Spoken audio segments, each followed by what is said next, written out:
Voilà, bonsoir encore une fois de plus. Je réponds aux questions que les gens m'ont posées. Je dois répondre aux questions. Beaucoup de gens m'ont posé encore une autre question en me disant que voilà, pasteur, il paraît que le Qatar a abandonné la RDC en faveur du Rwanda. Ah.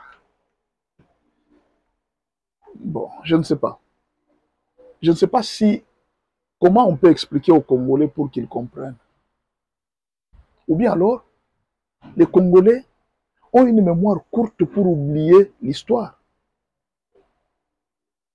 On doit se répéter. Il n'y a aucun pays au monde qui nous soutient. Tous les pays du monde sont réunis par ce qu'on appelle les Nations Unies. Les Nations Unies réunissent tous les pays du monde. Pendant que je vous parle, les Nations Unies sont à l'Est et la guerre est en train de se passer. Les Nations Unies ont fait plus de 20 ans en RDC. Ils n'ont jamais réussi à donner la paix à la RDC. Autrement dit, tous les pays du monde se sont déjà réunis en RDC pour donner la paix. Ils n'ont jamais réussi à donner la paix. Il n'y a aucun pays au monde qui nous soutient, qui nous dit que nous voilà, nous soutenons la RDC. Il n'y en a pas. Même les États-Unis, ils ne nous soutiennent pas. Les États-Unis soutiennent les minéraux de la RDC. Est-ce que vous comprenez? Les États-Unis soutiennent les minéraux de la RDC. Mettez-vous à la place des Qataris. Ils ont tout ce que vous apprenez que le Rwanda est devenu un pays, un grand pays, c'est très beau au Rwanda. Tout ce que vous voyez, la beauté au Rwanda, c'est les Qatar qui s'est implanté au Rwanda. Ce sont eux qui ont mis les avions. Rwandair, là, ce sont les Qataris qui ont mis des avions. Il y a des hôtels, il y a le tourisme. Ces gens ont fait l'argent au Rwanda.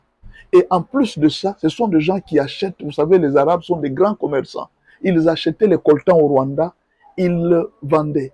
En plus de ça, ils étaient en train de transformer l'or en lingots. Ils ont créé même toute une usine de transformation d'or en lingots au Rwanda. Du coup, la RDC coupe le passage de Rwandair en RDC. Ces gens ont fait faillite. Ils vont vous aimer?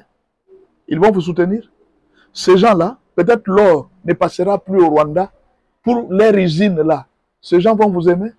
Ces gens sont-ils prêts aujourd'hui que la RDC ait une autre compagnie qui peut les concurrencer? Ces gens vont vous aimer? Et la deuxième question, vous avez besoin de l'amour de quel pays pour que vous puissiez vous redresser? Est-ce que la RDC a besoin de l'amour du Qatar pour se redresser? Nous avons des pays voisins, notre voisin ici, il ne nous soutient pas. Nous avons l'Angola qui ne nous soutient pas.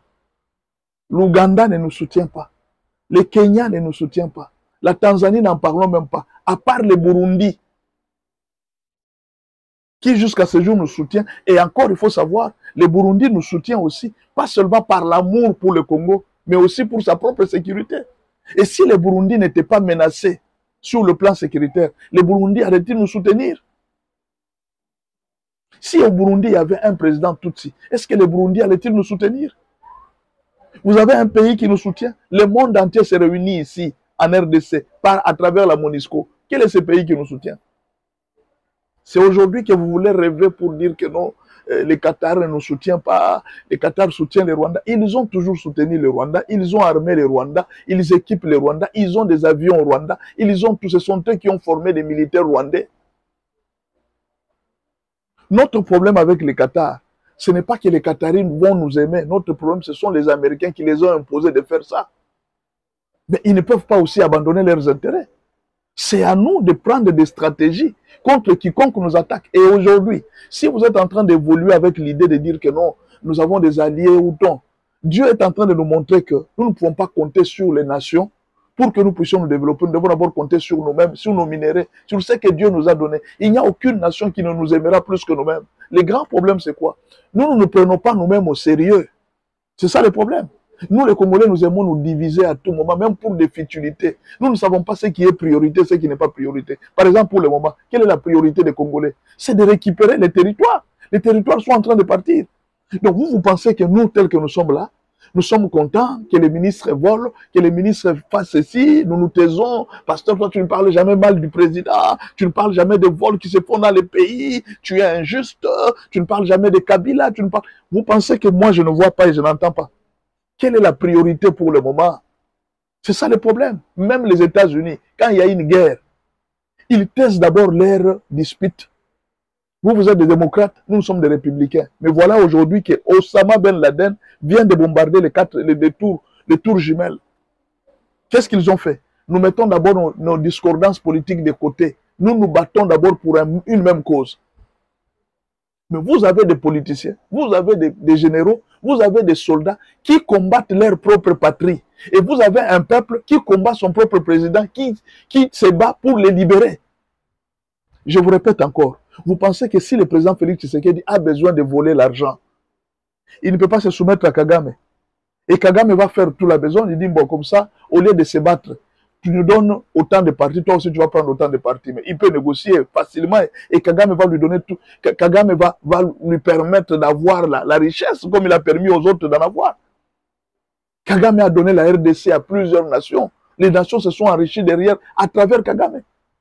Kagame peut aussi donner à Félix et dit non, petit, viens, nous allons coopérer, tu fais ça, je t'aide dans ceci et tout ça.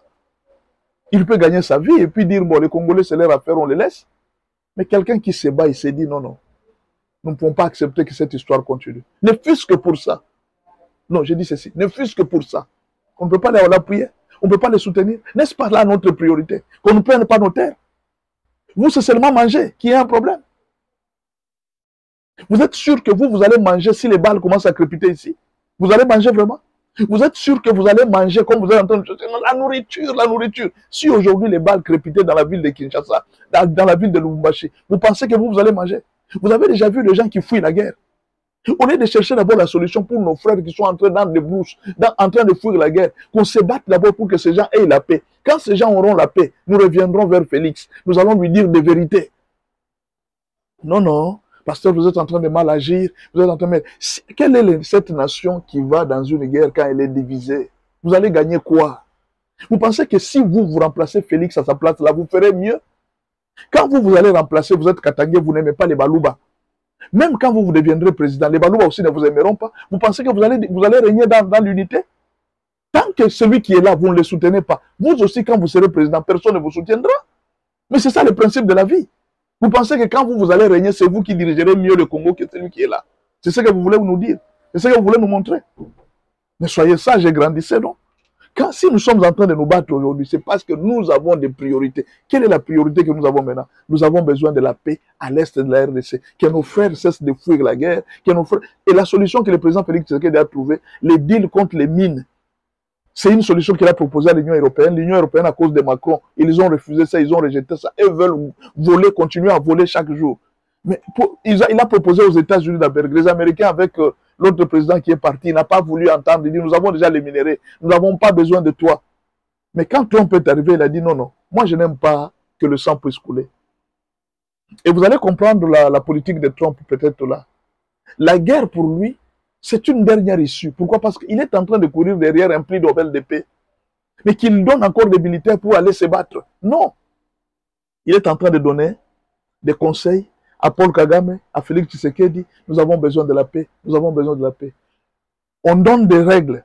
On donne des règles. Mais celui qui va violer les règles, c'est celui-là qui aura des problèmes avec Trump. Et vous allez voir. Même Poutine, quand il est en train de jouer avec Trump, c'est bien. Il y a beaucoup de gens qui félicitent Poutine. Voilà, Poutine, ne jouez pas avec l'Amérique. L'Amérique, c'est une superpuissance. Poutine, oui, il a déjà montré toutes ses armes et tout ça. Mais vous ne savez pas ce que les Américains sont en train de faire pour se préparer. Vous ne savez pas. Ils se cachent. Vous ne savez pas vous ne savez pas la réplique qu'ils sont en train de préparer. Vous ne savez pas pendant ce temps ce que la CIA est en train de faire. On ne sait pas. Tout ce que je vais vous dire, l'Amérique, c'est une superpuissance. Mais si nous avons fait un deal avec les Américains, soyons d'abord unis, que la guerre de l'Est se termine. Nous allons revenir sur les postes que vous êtes en train de chercher dans le gouvernement. Il a mal nommé, il a mal nommé. Vous commencez à oublier même l'essentiel de ce que nous sommes en train de rechercher. Vous voulez seulement les postes. Le président a bien fait de ne pas amener beaucoup de gens dans le gouvernement pour qu'il n'y ait pas encore de troubles. Quel est le gouvernement que le Félix allait faire qui allait plaire à tout le monde? Même s'il mettait celui que toi tu aimes, tout le monde n'allait pas être content.